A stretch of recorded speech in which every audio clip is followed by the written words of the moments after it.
জুলাই সনদ রাজনৈতিক প্রতারণা কিনা এটা এই কথাটা বলার সময় মনে হয় এখনো আসে নাই। কারণ আমরা এখনো অপেক্ষা করতে রাজি আছি যে না, উনারা যে সাইনের কথা বললেন সেটা হ্যাঁ, বিএনপি সাইনের সাইন কথা করাটা রাজনৈতিক। সাইনের কথা হুম। বলেছেন, এই কৌশল তারা নিয়েছেন। আমি আমি আমি একজন পরিপক্ক রাজনীতিবিদ হিসেবে আমি এটা সংসদে বলার পক্ষপাতী না যে আমি কি কৌশল আমি নিলাম। আমি মনে করি যে ইট ইজ আপনি আপনার দুর্বলতারা মানে এক্সপোজ করে যাচ্ছেন, মানুষকে সুযোগ দিচ্ছেন আপনাকে উলঙ্গ করার। আপনি নিজের থেকে কেন এই সমস্ত বলতে যাবেন? আপনি যে কারণেই আপনি জুলাই সনদ করে থাকেন না কেন, আমি কিন্তু তার থেকে একটা বড় কথা বলি। আমি সেটা হচ্ছে যে আমি আপনাকে ম্যাডাম হাসিনা আমার উপরে অনেক সময় খুবই উনি খুব নাখোশ ছিলেন যে আমি কেন সবসময় বিএনপিকে দোষারোপ করি। আমি ক্যাপ্টেন মারুফ রাজু অনেকদিন ধরে বিএনপির সাথে, ওনারা যেহেতু চাকরি থেকে অনেক আগে চলে গেছেন, সুতরাং রাজনীতিতে বা রাজনৈতিক মতবাদ তারা প্রকাশ করতে তাদের কোনো অসুবিধা হয় নাই কখনোই। আমরা আমারও মানে অবসরের পরে প্রায় 15 বছর, 16-17 বছর হয়ে যাচ্ছে। এখন আমি একটা রাজনৈতিক আমার যে বিশ্বাসী থাকুক না কেন সেটার পক্ষে আমি দাঁড়াতে পারি এবং এটার জন্য এটা ভালো মন্দ বলতে পারি, এর কোনো সন্দেহ নাই। আর প্রথম কথা হলো যে রাজনীতিকে যেহেতু আমাদের পাওয়ার কি, বিশেষ করে আমি জানি না মারুফ রাজুর, ক্যাপ্টেন মারুফ রাজুর কি আশা আকাঙ্ক্ষা, বাট আমার কোনো আকাঙ্ক্ষা নাই এই রাজনীতি থেকে কিছু পাওয়ার। সুতরাং আমি একজন প্রাক্তন সামরিক অফিসার হিসেবে, একজন সাধারণ মানুষ হিসেবে আমি রাজনীতিটাকে একজন সাধারণ মানুষের চোখ দিয়েই দেখি, এবং সেখান দিয়ে যখন দেখি তখন কিন্তু আমার কাছে বিএনপির মতো একটা দল, যে দলের আদর্শ হয়েছে প্রেসিডেন্ট জিয়াউর রহমানের মানে সততা, নিষ্ঠা এবং মানে স্বজন প্রীতিবিহীন, যার মাথায় মজ্জায় দেশ এবং দেশের মানুষ ছাড়া উনি নিজেও ছিলেন না তার মাথার ভিতরে, মানে উনি এমন একটা ব্যক্তিত্ব ছিলেন। এবং আমরা যারা 80-র দশকে সেনাবাহিনীতে যোগদান করেছি এবং আমাদের পরেও আরো অ্যাটলিস্ট 4-5 বছর, তারা কিন্তু সবাই কিন্তু আমরা এই এই চরিত্র বা এই ব্যক্তিত্বটাকে কিন্তু মাথায় রেখে আমরা সেনাবাহিনীতে জয়েন করেছি। আমাদের সবার মধ্যে স্বপ্ন ছিল যে আমরা একটা ওইরকম একটা সেনাবাহিনীর অফিসার হতে চাই, ওইরকম একটা নেতা হতে, সেনাবাহিনীর নেতৃত্বে যেতে চাই ভাবে।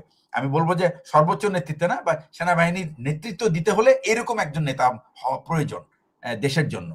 তো এই এই আকাঙ্ক্ষাতেই কিন্তু আমাদের যাওয়া। সেই পার্টি যখন ধীরে ধীরে তাদের আদর্শ থেকে বিচ্যুত হয়, তখন মানে মানে বুকের ভিতরে রক্তক্ষরণ ছাড়া আর কিছুই অ্যাকচুয়ালি এই মুহূর্তে বলার নাই। তো আমি যেটা বলি, আমি আপনাকে সবসময় বলেছি যে বিএনপি এমন একটা রাজনৈতিক দল ছিল এবং না, এত আপনি সবসময় আপনার সাথে আমার যে জায়গাটাতে ছিল যে ডক্টর ইউনূসের কথা আপনি যেটা বলেন যে ডক্টর ইউনূসকে সহযোগিতা করা হয় নাই।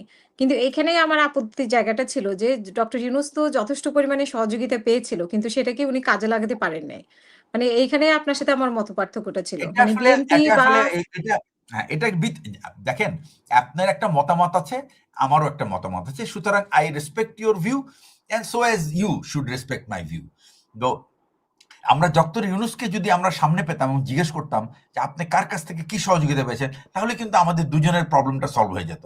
কিন্তু ওনাকে তো আর আমরা পাবো না। সুতরাং আমরা আমাদের নিজেদের জায়গায় থাকবো যতদিন পর্যন্ত ওনাকে না শুনবো।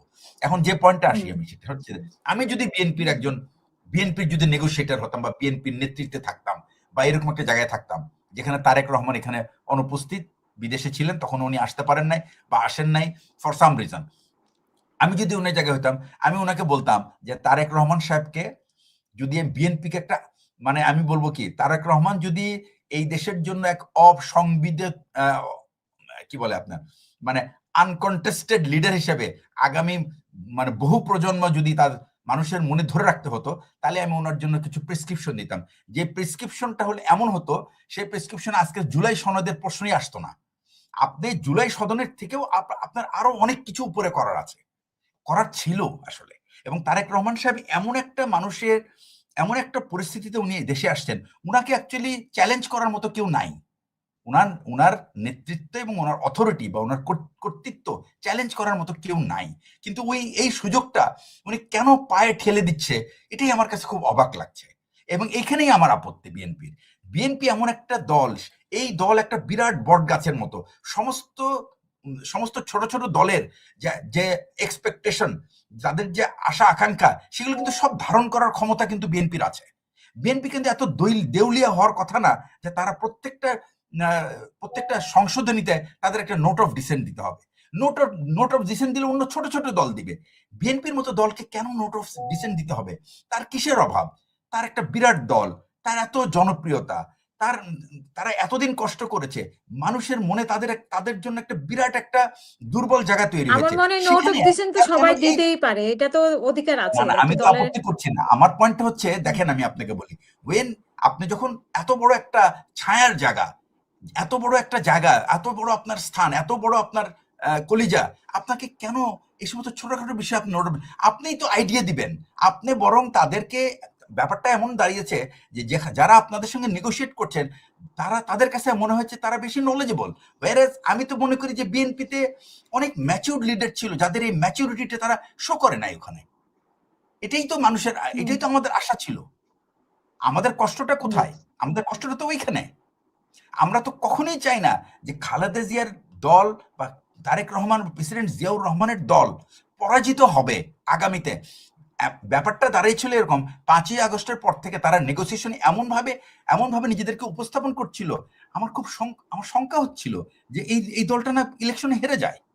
এবং দেখেন আপনি যে হাইপ, মানুষের মনের ভিতরে যে ক্ষোভ তৈরি হয়েছিল, ইলেকশনের রেজাল্ট যাই হোক, আপনি এখনো আপনি গ্রামে গঞ্জে গিয়ে না, আপনি কি এটা জিজ্ঞেস করেন। বিশ্বাস করেন যে এই যে ডিপ স্টেটের কথা বললো আসিফ মাহমুদ, তো নিজেই বললো যে ডিপ স্টেট তাদেরকে একটা নকশা দিয়েছে। আসিফ মাহমুদের কথা আমার না ইভেন বললে হয়। Even I don't like to even I don't like to doctor talk about ইউনূসও it. বলছেন যে না, না, ওনাকে না, 5 বছর 10 বছর 50 বছর চেয়েছে। তো সেখান থেকে আসলে নির্বাচনের পরিকল্পনা তাদের ছিল কিনা? এই একটা ব্যক্তিত্বের ব্যাপারে আমি I don't want to have any comment. না, Because I আমার don't have প্রশ্ন any. হচ্ছে যে নির্বাচনের মানে পরিকল্পনা তাদের আসলে ছিল কিনা, নাকি দীর্ঘায়িত করার ইয়ে ছিল, 29 সাল পর্যন্ত তারা থাকতে চেয়েছিল। সেই জায়গা থেকে বিএনপি এই সিদ্ধান্ত নিয়েছে। এইখানে আমার প্রশ্ন আপনার কাছে। শোনেন, ইউনূসের বাপের ক্ষমতাও ছিল না এখানে 29 সাল পর্যন্ত থাকার। ঠিক আছে? বিএনপির যদি তার যদি কর্মকাণ্ডটা, মানে আমি বলবো যে আমার পয়েন্ট হচ্ছে কি, আপনি বিএনপির কাছে কি আশা করেছিলেন? আমরা এমন একটা সংস্কার আশা করেছিলাম যেখানে বিএনপি এই দেশের মানুষকে একটা আধুনিক রাষ্ট্র উপহার দিবে। এই আধুনিক রাষ্ট্র কিন্তু ওই মানধাতার আমলের অবিশ্বাস নিয়ে চলতে পারে না। আপনার আধুনিক রাষ্ট্র কি করে, আপনার নেপালের দিকে তাকায় দেখেন। আমাদের খুব কষ্ট হচ্ছে নেপালের মতো একটা দেশ থেকে আমাদের উদাহরণ নিতে হয়। ঠিক আছে না? সো এই জন্য আমি বলছি যে এই প্রতারণা যদি হয়, এই প্রতারণা করার দরকার ছিল না ওনাদের। আমরা বুঝতে পারছিলাম যে এরকম কিছু একটা করছে ওনারা, বাট আমরা এটা বলতে চাই নাই, পাবলিকলি বলতে চাই নাই। ভেতরে ভেতরে যতই কষ্ট থাকুক, পাবলিকলি আমরা বলতে চাই নাই এবং এখনো বলতে চাই না। কিন্তু এই মানুষটা, আমি আপনাকে বলি, আজকে আমি একটা জায়গায় দেখলাম যে সালাউদ্দিন আহমেদ দিন দিন বিএনপিকে কবরে নিয়ে যাচ্ছে। আমার খুব খারাপ লাগবে যদি কোনো এক সময় মিস্টার তারেক রহমানকে এত বছর পরে, এত নির্যাতনের পরেও উনাকে আবার এরকম কোনো একটা আশ্রয় নিতে হয়, কোথাও আশ্রয় নিতে হয়। এই আশ্রয়ের রাজনীতি কিন্তু উনার করার কথা ছিল না। উনি একটা বীরের বেশে এই রাজনীতি করার কথা ছিল। পুরোটা দেখেন সংসদ অধিবেশনে আমরা কোন রকম জ্ঞানগর্ভ কথা আমরা ওনার কাছ থেকে শুনি নাই। That is very sad. Because এরকম একটা প্রধানমন্ত্রীর পদে থেকে এরকম একটা মানুষ, মানুষ পুরো জাতিকে দিক নির্দেশনা দেওয়ার কথা। ওনার তো কাজ খুব তালি বাজানো না, ওনার কথায় সবাই তালি বাজাবে, এটাই হওয়া উচিত ছিল। কিন্তু আমরা কিন্তু সেই রিপ্রেজেন্টেশন আমরা দেখি নাই। আর আমি নিজে একদিন সংসদে গিয়েছিলাম, আমি দেখছি ওখানে কি ধরনের কথাবার্তা বলেন ওনারা। আমার কাছে শুধু মনে হয়েছে they are playing with the fate of this people.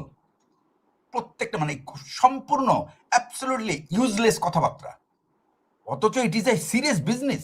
You are everyday আপনি মানুষের ভাগ্য নিয়ে আপনি সিদ্ধান্ত নিচ্ছেন। আপনাকে হাসি ঠাট্টা মস্করা মনে হয় যেন ওখানে সব পিকনিকে গেছেন। Very sad. ঠিক আছে, এটুকুই আমি